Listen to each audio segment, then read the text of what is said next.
অচিন্ত লীলাশক্তি আমরা এখানে আস্বাদন করছি। তো আজকে এই আস্বাদন করাতে করাতে মহাপ্রভু চরণে রায়রামানন্দ বিকিয়ে গেলেন। যেমনভাবে বিকিয়ে গিয়েছিলেন বৃন্দাবনের রাস রজনীতে বোঝে গোপীগণ গোবিন্দের সঙ্গে, সেটা বৃন্দাবনের যমুনার তটে, আজকে সেই গোদাবরীর তটে আজকে মহাপ্রভু সঙ্গে রায়রামানন্দ বিকিয়ে গেলেন। সেই বৃন্দাবনে গোপীগণ যখন বিকিয়েছিলেন, কৃষ্ণের মুরলী ধ্বনি শুনে সমস্ত গোপীরা যখন ঊর্ধ্ববাহু হয়ে ছুটে এসেছিলেন একমুখী হয়ে, কারণ অনন্ত ভক্তের একমাত্র ভগবান, সকলের লক্ষ্য একদিকে, ওই গোবিন্দ প্রাপ্তি। সবাই বধূর কাছে ছুটছিলেন এলোমেলো বেশে, আমরা জানি সে কথা।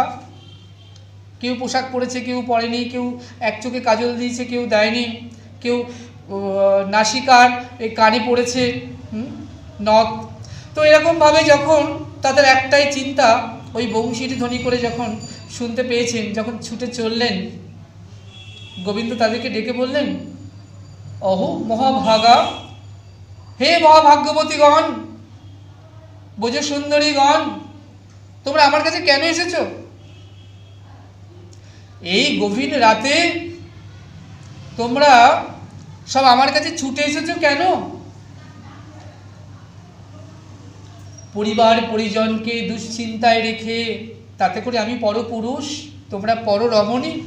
পররমণীর কিন্তু কখনো পরপুরুষের কাছে ছুটে আসতে নেই। কেন এসেছো গো? বোঝ সুন্দরীগণ তাকিয়ে রয়েছেন গোবিন্দের দিকে, তারা এত আগ্রহ নিয়ে ছুটে এসেছেন। গোবিন্দ বলছে, ও বুঝতে পেরেছি, আজ অখণ্ড পূর্ণিমার কিরণে এই বনভূমি আলোকিত হয়েছে। দেখো আজকে যেন অধিক আলো বৃন্দাবনে। হ্যাঁ, অধিক আলোর কারণ কি? আকাশে পূর্ণচন্দ্র আর নিচে গোবিন্দ। তা দুটো চাঁদ, কৃষ্ণচন্দ্র আর ওই আকাশে পূর্ণচন্দ্র, দুটি চন্দ্রের আলোতে যেন বনভূমি আলোকিত হয়েছে, অধিক আলো।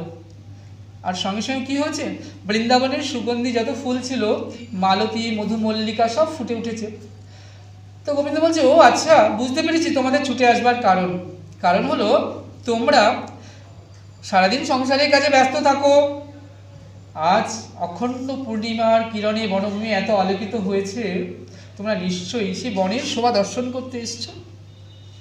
তা যদি না হয়ে থাকে, তাহলে আমার মনে হয় ওই যে দেখছো চন্দ্রের কিরণ গিয়ে পড়েছে যমুনার জলে, আর যমুনা কি হচ্ছে, ছলাৎ ছলাৎ শব্দে যে তীরে যে তার ঢেউ এসে আছড়ে পড়ছে, কি অপূর্ব শোভা আজ সেই যমুনায়। নিশ্চয়ই তোমরা সেই শোভা দর্শন করতে এসেছ। আর তা যদি না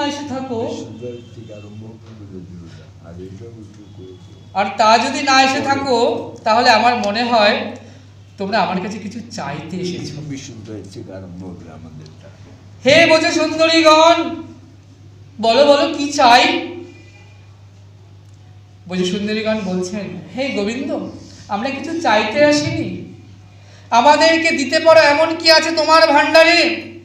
দেখুন, অনন্ত কোটি ব্রহ্মাণ্ডের ঈশ্বর আমার গোবিন্দ, হ্যাঁ, ঈশ্বর পরমকৃষ্ণ সচ্চিদানন্দ বিগ্রহ, অনাদিরাদি গোবিন্দ, সর্বকারণ কারণম।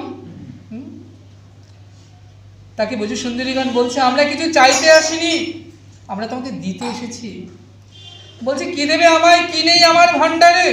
কিসের অভাব আছে আমার যে তোমরা আমায় দেবে?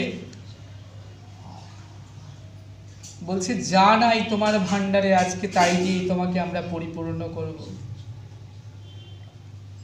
অমনি বোঝ সুন্দরীগণ কি করলেন? তাদের দেহ গেহ, তাদের ধন জন যৌবন ইহকাল পরকাল ওই কৃষ্ণায় গোবিন্দায় ভগবতে বাসুদেবায় বলে গোবিন্দের চরণে নিবেদন করে দিলেন। নিতাই গৌর হরি হরি বল।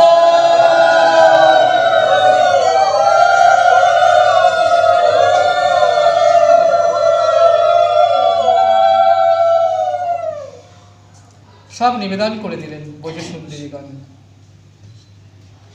আমরা যে প্রেমের কথা জানি, অহৈতুকী প্রেম, যে প্রেম লাভ করলে ওই ব্রজেন্দ্রনন্দনকে পাওয়া যায়, সেই অহৈতুকী প্রেমের ভাণ্ডার কোথায় জানো?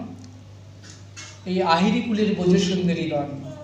আর আমাদের ভজনটাও কিন্তু গোপী আনুগত্যের ভজন না। গোপী আনুগত্য বিনে ভজিলেও নাহি মেলে ব্রজের ব্রজেন্দ্র নন্দনে।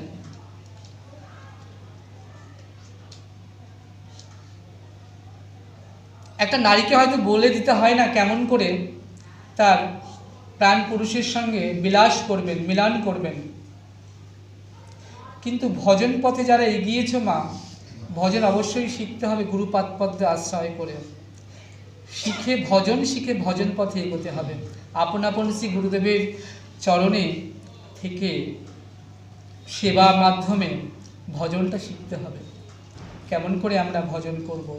আমাদের গৌড়ীয় বৈষ্ণবগণের যে ভজন, সেটা কিন্তু গোপী আনুগত্যের ভজন, মঞ্জুরি ভজন।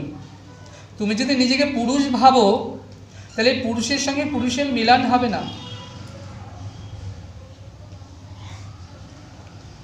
পুরুষ আমার অনাদিরাদি গোবিন্দ। যারা নিজেকে পুরুষ ভাবছে, এখানে কেউ পুরুষ নেই। যদি তুমি তত্ত্বের দিক থেকে দেখো, শাস্ত্রের দিকে যাও, ভজন পথে যাও, দেখবে এখানে কোনো পুরুষ নেই।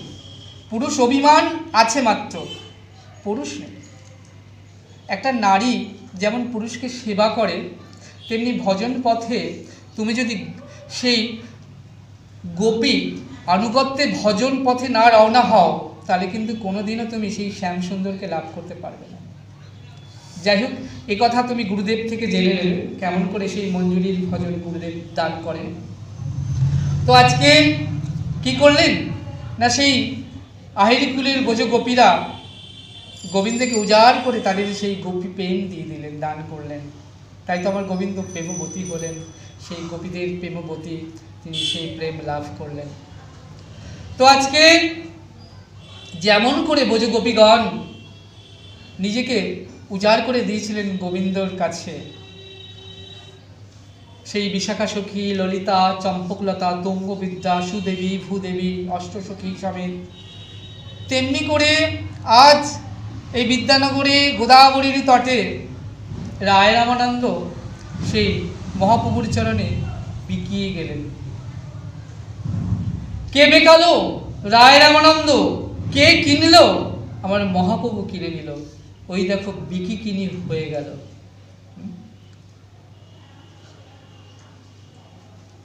তো আজকে মহাপ্রভু রায় রামানন্দকে নিয়ে ভাব সম্প্রসারণ করে সম্বরণ করলেন। ভাব এবার কি করলেন না, বসলেন। সেখানে বসে মহাপ্রভুর সঙ্গে আস্বাদন করবেন সেই প্রেম। কাঁদছেন তো দুজনে ভাবাবিষ্ট হয়ে। আজ উচ্চস্বরে কাঁদে গোরা, জীবেরও লাগিয়া, চেতন করেন জীবেরে কৃষ্ণ নাম দিয়া। সোনমিশ্র কলিযুগে নাহি তাপ যজ্ঞ, যিজন আমার কৃষ্ণ ভজে তার মহাভাগ্য। এত গিরে ফিরে কৃষ্ণ ভজ গিয়া, খুঁটিনাটি পরিহারি একান্ত হইয়া। সাধ্য সাধন তত্ত্ব যা কিছু সকল, দেখো ওই হরিনামের মধ্যে আছে সকল। সাধ্য কি, সাধন কি? আস্বাদন হবে। তা বলছে দেখো সব হরিনামের মধ্যে আছে। কলিযুগের একমাত্র উপায় হচ্ছে নাম। কহে গোরা রায়, দেখো নামবে না যেন তোমার দিন নাহি যায়। তুমি নামের আশ্রয়ে থাকো। যে দিনটা তুমি নাম করবে না, বা করলে না, বা হরিবাসরে এলে না, বা সৎসঙ্গে এলে না, সেই দিনটাই জানবে তোমার আসা যাওয়া সার হলো। তো আজকে মহাপ্রভু বলছেন, রায় রামানন্দকে দেখে প্রভু বলে, রামানন্দ কৃতার্থ হইল মোর মনুষ্য জনম, অনায়াসে পেয়ে রায় তোমারও দর্শন।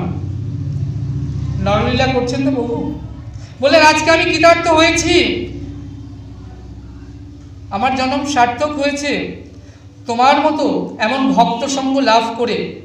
কেউ যদি মনুষ্য জন্ম লাভ করে সৎসঙ্গ সাধুসঙ্গ না করে, ভক্ত সঙ্গ না করে, তার যেমন সমগ্র জীবনটাই বিফলে যায়, ব্যর্থ যায়। তাই বলছে তোমার সঙ্গ লাভ করে আজকে আমি ধন্য হয়েছি। এমনও দুর্লভ মনুষ্য জন্ম পেয়ে কেউ যদি অর্থ, ধন, যশ, মান, প্রতিপত্তি মধ্যে ডুবে থাকে, সৎসঙ্গ সাধুসঙ্গ না করে, তাহলেও কি হবে? তার জীবনটাই বৃথা গেল, বিফলে গেল। মহাপ্রভু বলছেন আজকে আমি ধন্য হলাম অনায়াসে পেয়ে তোমার দর্শন। রামানন্দ বলে, প্রভু ওইছে বাত কভু না কইবা, এই কথাটা তুমি আমাকে বলো না, আর কেউ জানুক না জানুক আমি তো জানি তুমি আমাকে কেন এখানে এসেছো। তুমি আমার সঙ্গ করতে আসনি, তুমি আমাকে দেখতেও আসনি। তুমি কেন এসেছো জানো?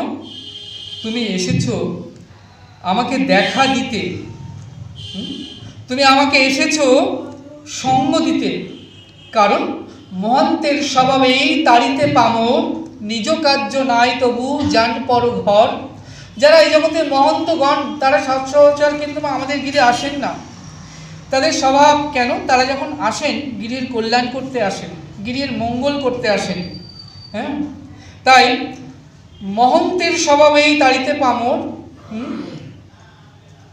নিজ কার্য নাই তবু যান পর ঘর। তাই আমি জানি তুমি কেন এসেছো প্রভু। তাই তুমি যখন এসেছো সেই পামর সুধিতে এসেইছো যখন, তাহলে আর কয়েকটা দিন থেকে যাও। আর কি বলছে, দর্শন মাত্র শুদ্ধ নয় মোর দুষ্ট চিত্ত। তোমাকে দর্শন করলাম বটে, কিন্তু সঙ্গে সঙ্গে আমার যে চিত্ত শুদ্ধ নয়। কেন না আমি বহু বছর ধরে বিষয়ের মধ্যে ডুবে রয়েছি। আমি শুদ্ধ রাজা, তাহলে আমি বিষয়ী রাজা, তাহলে আমি বিষয়ের মধ্যে ডুবে থেকেছি। এই এক্ষণ তোমার দর্শনে কিন্তু আমার চিত্ত মন কখনোই শুদ্ধ হচ্ছে না। তাই আরও কিছুটা সময় আমাকে দাও, আমার সঙ্গে একটু থাকো, তোমার সঙ্গে আমি ইষ্টগোষ্ঠী করব, আলোচনার মাধ্যমে নিশ্চয়ই আমি শুদ্ধাতে শুদ্ধ হতে পারবো।